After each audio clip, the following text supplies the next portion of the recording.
বন্ধুরা, রোদ ঝলমলের বৈশাখের বিকালে প্রকৃতি এক নিঃশব্দ আহ্বান জ্যৈষ্ঠের আগমনী বার্তা শুনিয়ে দেয়। গ্রীষ্মের তাপে পাকা আমের সুগন্ধে ভরে ওঠে বাতাস। নতুন মাসের শুরুতে মাটির গন্ধে মিশে থাকে নতুন আশার স্পর্শ।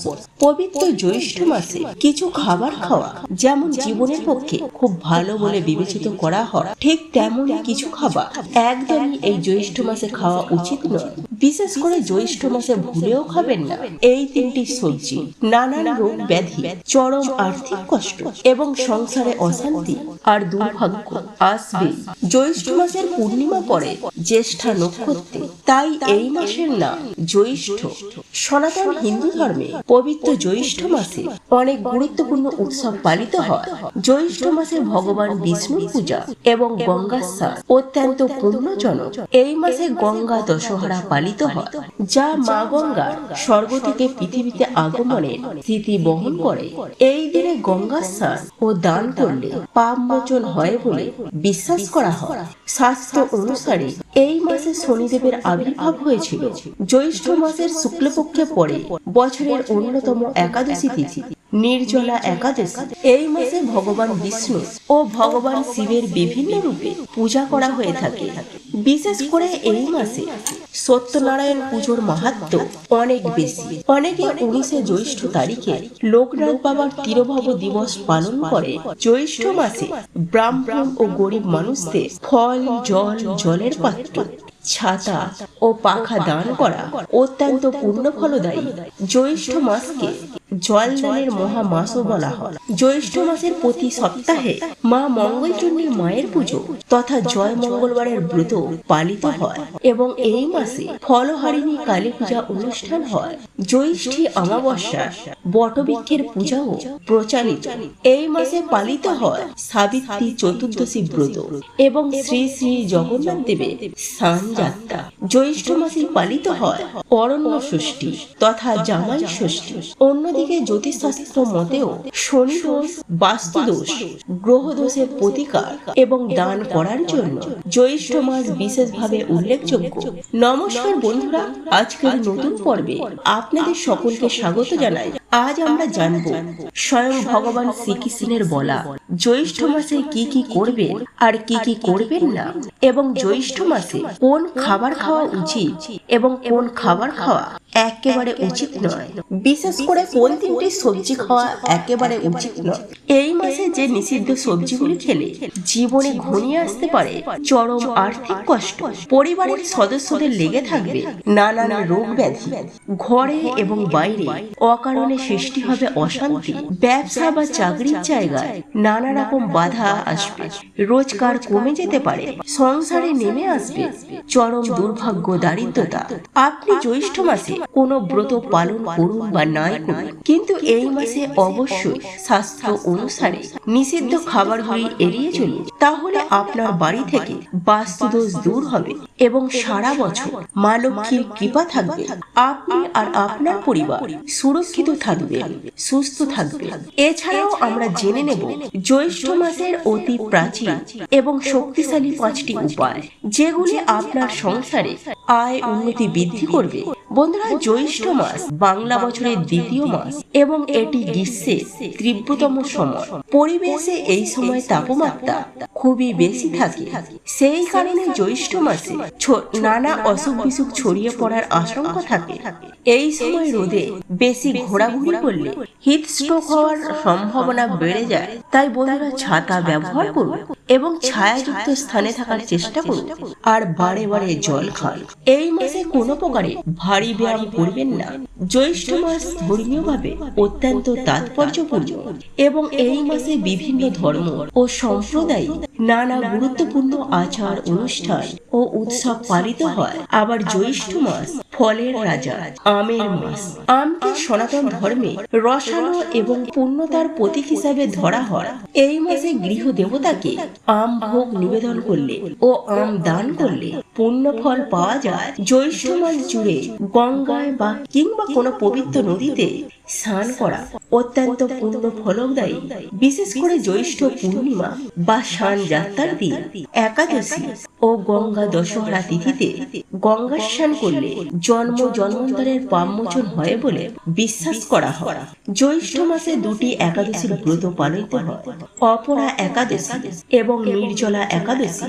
এই মাসে প্রতিদিন তুলসী গাছে জল অর্পণ করুন। তুলসী গাছ পরিবেশ ও মন ঠান্ডা রাখে, তবে সন্ধ্যাবেলায় তুলসী গাছে ভুলেও জল দেবেন না, এটিকে অশুভ কাজ বলে ধরা হয়।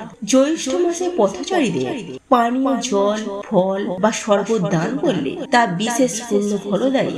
আপনার পক্ষে যেটা সম্ভব তা বিতরণ করুন। বন্ধুরা, এই মাসে নিষিদ্ধ সবজির মধ্যে প্রথমে যেটির কথা বলবো সেটি হলো কাঁচা কলা বা কাঁচকলা। জ্যৈষ্ঠ মাসে বাড়িতে কখনোই কাঁচকলা রান্না করবেন না।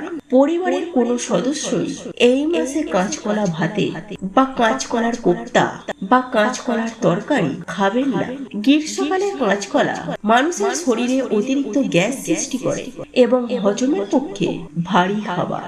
শাস্ত্রীয় মতে জ্যৈষ্ঠ মাসে কাঁচকলা খেলে বাড়িতে রোগ ব্যাধি লেগেই থাকবে। রোগের পেছনে খরচ করতে করতে আপনি সর্বশান্ত হয়ে যাবেন। সুতরাং এই মাসে কোনোভাবেই কাঁচকলা দিয়ে তৈরি কোনো খাবার মুখে তুলবেন না। জ্যৈষ্ঠ মাসে যেহেতু আমাদের হজম ক্ষমতা কমে যায়, সেই কারণে এই সময় ভাজাভুজি খাবার খাওয়া যতটা সম্ভব এড়িয়ে চলাই ভালো। এছাড়াও বেশি তেল মশলা জাতীয় খাবার না খাওয়াই উচিত। তবে জ্যৈষ্ঠ মাসে প্রতিদিন আম, শশা, তরমুজ, বেল, ডাব, দই ইত্যাদি ঠান্ডা প্রকৃতির খাবার খাওয়া উচিত। এই খাবারগুলির মধ্যে যে কোনো একটি বা দুটি খাবার প্রতিদিন খান। এর ফলে পেট ঠান্ডা থাকবে এবং শরীরের ক্লান্তি দূর হবে। জ্যৈষ্ঠ মাসে পটল, ঝিঙে, করলা, কুমড়ো, লাউ, ঢেঁড়স, সজনে ডাঁটার সবজি বা কাঁচা আমের ডাল খাওয়া খুব ভালো। এছাড়াও ছোলা বা ছোলার ছাতু খান, এটি শরীরের জন্য খুব উপকারী। বন্ধুরা, দ্বিতীয় নিষিদ্ধ খাবারটি হলো ওল বা ওলকপি। এটিও পেট গরম করায়। জ্যৈষ্ঠ মাসে ওল খাওয়া উচিত নয়। ওল বা ওলকপি অতিরিক্ত খেলে গ্যাস, হজমের সমস্যা, পেট ফাঁপা বা ডায়রিয়ার মতো সমস্যা দেখা দিতে পারে। এই মাসে ওল খাওয়া যতটা সম্ভব এড়িয়ে চলুন। জ্যৈষ্ঠ মাসে বিভিন্ন ধরনের ব্রত পালনের সময় খাবারে ফলমূল, দুধ, শ্যামাচানার পায়েস, আলুর তরকারি কিংবা সিঙ্গারার আটা বা পানি ফলের আটার পরোটা বা কিছু ক্ষেত্রে ডালিয়া ও সাবুদানার খিচুড়ি খাওয়া যেতে পারে। তবে উপোসের সময় রান্নায় সাধারণ লবণের পরিবর্তে সিন্ধুক লবণ ব্যবহার করতে পারে এবং সরিষার তেলের বদলে ঘি ব্যবহার করুন। জ্যৈষ্ঠ মাস শুধুমাত্র নতুন একটি মাসের শুরু নয়, এটি প্রকৃতি, ধর্ম, ইতিহাস আর সংস্কৃতির এক অপূর্ব মেলবন্ধন। ফলহারিণী কালী পূজা হলো হিন্দু ধর্মের একটি বিশেষ তান্ত্রিক কালী পূজা, যা জ্যৈষ্ঠ মাসের কৃষ্ণপক্ষের অমাবস্যা তিথিতে পালিত হয়। ফলহারিণী শব্দের অর্থ যিনি ভক্তের কর্মফল হরণ করেন, অর্থাৎ এই পূজায় মা কালী ভক্তের পাপ, দুঃখ ও কর্মফলের অবসান করেন। অনেক স্থানে নিঃসন্তান মহিলারা সন্তান লাভের আশা ফলহারিণী কালী পূজা করে থাকেন। দক্ষিণেশ্বরের সীমা সারদা মন্দিরে ফলহারিণী কালী পূজার রাতে দেবী জ্ঞান করে পূজা করেছিলেন স্বয়ং ঠাকুর শ্রী রামকৃষ্ণ। এটি খুবই ঐতিহাসিক ও গভীর আধ্যাত্মিক তাৎপর্যপূর্ণ একটি ঘটনা। জগন্নাথ দেবের সানযাত্রা হলো পুরীর জগন্নাথ মন্দিরে এক গুরুত্বপূর্ণ ও পবিত্র উৎসব, যা প্রতি বছর জ্যৈষ্ঠ মাসে পূর্ণিমা তিথিতে পালিত হয়। এটি রথযাত্রার ঠিক আগে অনুষ্ঠিত হয় এবং এই দিনকে দেবস্নান পূর্ণিমা নামেও ডাকা হয়। ভক্তদের বিশ্বাস, এই সানযাত্রায় অংশ নিলে বা তার দর্শন করলে পাপ মোচন হয়। বন্ধুরা, এবার আমরা শুনে নেব জ্যৈষ্ঠ মাসের অতি প্রাচীন ও শক্তিশালী 5টি উপায়। এগুলি আপনার সংসারে আয় উন্নতি বৃদ্ধির জন্য অত্যন্ত ফলপ্রদ উপায়। প্রথম উপায়টি হল জ্যৈষ্ঠ মাসের প্রতি শুক্রবার সকালে 1 মুঠো সাদা চাল একটি লাল কাপড়ে বেঁধে মন্দিরে বা কোনো দরিদ্র মানুষকে দান করুন। এতে আপনার গৃহে মা লক্ষ্মীর কৃপা স্থায়ী হয়। দ্বিতীয় উপায়টি হলো ফলহারিণী কালী পূজার দিন অর্থাৎ জ্যৈষ্ঠ অমাবস্যা মা কালীকে সাদা বাতাসা, দুধ, কলা ও পাকা আম নিবেদন করে মাকে বলুন, মা সংসার থেকে সকল অভাব বাধা দূর করো।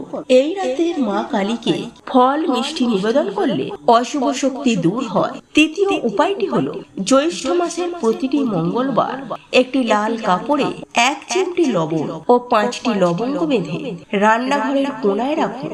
এটি আপনার ঋণ ও ব্যয় নিয়ন্ত্রণের সাহায্য করে। চতুর্থ উপায়টি হলো জ্যৈষ্ঠ পূর্ণিমায় একটি তামার পয়সা বা একটি কয়েন গঙ্গা বা অন্য কোনো পবিত্র জলে বিসর্জন দিন। এটি আপনার রাশিতে শুভ গ্রহের দৃষ্টি আকর্ষণ করবে এবং আয় বৃদ্ধি করবে। পঞ্চম উপায়টি হলো জ্যৈষ্ঠ মাসের প্রতিটি বৃহস্পতিবার ও শুক্রবার তুলসী গাছে জল, সাদা ফুল ও 1 চিমটি চিনি অর্পণ করে বলুন, শ্রী বৃন্দাবন মাধবায় নমঃ। এটি 11 বার জপ করুন। এর ফলে আপনার সংসারে সুখ ও সম্পদ বৃদ্ধি পায়। বন্ধুরা, শনিদেবের কৃপা পেতে ও কর্মক্ষেত্রে উন্নতি করতে শনিবার ও অমাবস্যায় কালো তিল, কালো কাপড় যে কোনো শনি মন্দিরে বা যে কোনো গরিব অসহায় মানুষকে দান করুন। বন্ধুরা, তৃতীয় নিষিদ্ধ সবজিটি হলো কড়াইশুঁটি বা মটরশুঁটি। জ্যৈষ্ঠ মাসে কড়াইশুঁটি বা এর থেকে তৈরি অন্য কোনো খাবার ভুলেও খাবেন না। এই মাসে বেশি পরিমাণে কড়াইশুঁটি খেলে পেট জ্বালা বা গ্যাস্ট্রিকের মতো সমস্যা দেখা দিতে পারে।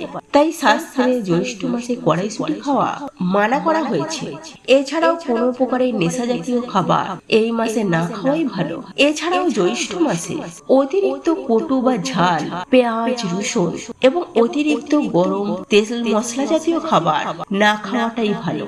বন্ধুরা, আশা করি ভিডিওটি আপনাদের সামান্য হলেও উপকারে আসবে। ভগবান শ্রীকৃষ্ণ ও ভগবান শিবের কৃপায় আপনারা সবাই ভালো থাকুন, সুস্থ থাকুন এই প্রার্থনা করি। আজকের মতো এখানে শেষ করলাম। জয় শ্রীকৃষ্ণ, জয় মহাদেব, জয় গুরু।